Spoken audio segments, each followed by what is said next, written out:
Jamila, thank you for going after David. I didn't want to follow that. He's a hard act to follow. Yeah. Very hard act to follow. Secondly, I'd like to say that I'm not a school funding expert. I'm speaking here as a teacher. I'm a 30-year veteran teacher of the Ann Arbor Public Schools, and now I'm proud to serve as the president of the Ann Arbor Education Association. Thank you. And I'd just like to give you a couple specific things that maybe to touch on some of David's points. And first, I'd like to start with the at-risk and special ed funding issue. Your schools are hurting. There are more acts of student violence and disruptive behavior than ever before. It's an alarming trend. And it's unusual we're seeing it in our young fives, kindergarten, first grade classrooms. We surveyed our membership to ask them about student acts of violence in their classroom. And we had 65% of our classrooms have been disrupted by this kind of behavior. And a lot of times the protocols we have to do are we just have to vacate a room with all the kids and let the one kid who's having the issue have the tantrum, destroy the classroom, and then we come back in when that's all done and clean up. That's not a great approach to handle situations like that. We need funding. We need to have more school psychologists. We need more social workers. And those are very expensive things, but we need those. How often has your classroom been disrupted? Frequently 31%, daily 11% of our classrooms are being disrupted by these kinds of behaviors. Have you been injured by a student act of disruptive and violent behavior? 17% of our staff have been injured and had to go to maybe the urgent care clinic.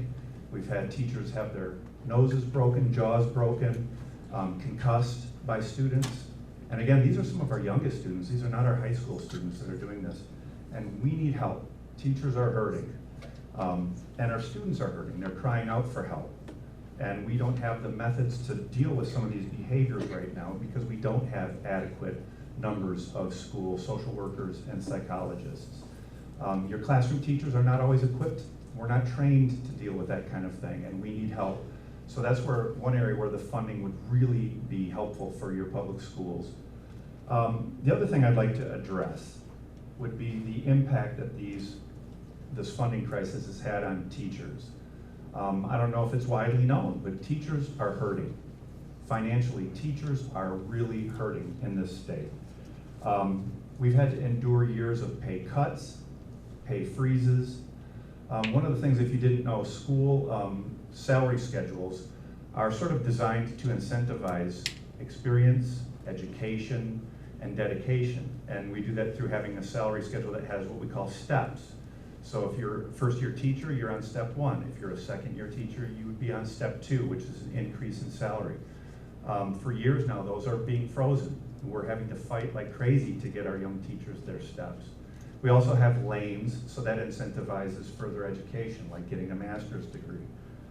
So we surveyed our teachers to find out about how the financial crisis has impacted their lives and their finances. Because it's a serious thing. When teachers have to work second jobs, they're not being the best teachers they can be. So one of the things we found, it was alarming to find out that teachers, and again, we're talking about very educated workforce here, bachelor's and master's degrees, 54% don't have a financial emergency fund. So some kind of big crisis in their family would perhaps, impact them so negatively. It's kind of scary. 43% of our new teachers are making student loan payments. 34% of them are having a struggle to meet those student loan payments. And again, what I said, we asked if you have to have a second job. 66% of the teachers have to have a second job in order to supplement their income. 66%. And again, teaching is a demanding profession. I think people think that we work when the bell rings and then at the beginning of the day, and when it rings at the end of the day, we're done.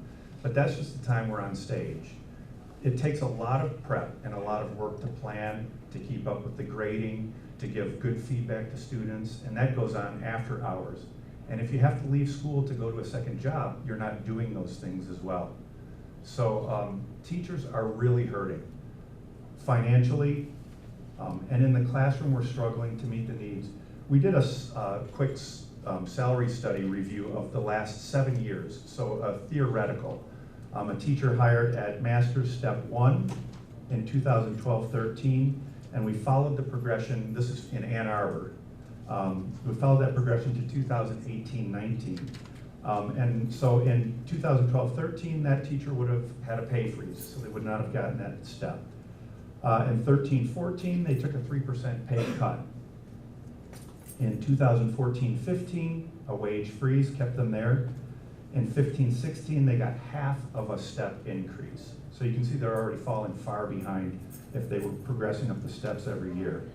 In 16-17, we did get a step and a 1% for teachers at the top. And I can say, so I'm a teacher at the top because when I was hired, steps were kind of a given. We got those. Every year we got our steps, and then when we hit the longevity steps, we kind of stopped increasing. So my salary from 2008 until 2019, I had a 1% raise in that whole time. So in 11 years, I made 1% more. The problem there is that we pay out of pocket for our health care. And as those costs increase, there's caps on what the district pays, so that comes out of our paychecks. And so teachers, even with a 1% raise, are taking a pay cut because they're paying more out of pocket for their health care. In 2017-18, there was another wage freeze, and in 18-19, another wage freeze. So when we added that up over those years, what they should have made, that teacher would be $42,472 in the hole after 7 years. So one of the crises we're facing with this is keeping teachers in the classroom. I go with our HR department to teacher recruiting fairs, and I'm seeing less and less people at those job fairs. People are choosing not to go into education anymore. And we're reading about this looming teacher shortage, and indeed that is going to come to fruition. The pension system is not an incentive anymore for our young people. They're not going to get the same pensions that those of us who began teaching years ago will get. So they're disincentivizing people to go into this profession. It's a demanding profession. It's the best profession I could be a part of, but it's demanding. And we went into this knowing that we wouldn't get rich, but we also went into it knowing that it was a profession where we could make a good wage, we could raise a family, we could live in our own community. Let me tell you, our new teachers cannot live in Ann Arbor. They're driving in from all over the place because they cannot afford to stay in Ann Arbor.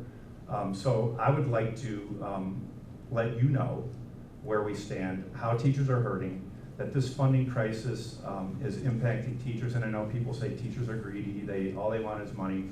Teachers really aren't greedy. We just want to make a fair living wage. We want to be paid what we deserve and what we're worth, and we haven't been, and we've been fighting for some of those givens, like steps. So that's really all I have to say. I just wanted to make sure that people knew that I don't think it's widely publicized, the financial harm teachers are enduring becoming teachers and being in this profession. So those are my comments, sorry, and thank you for listening.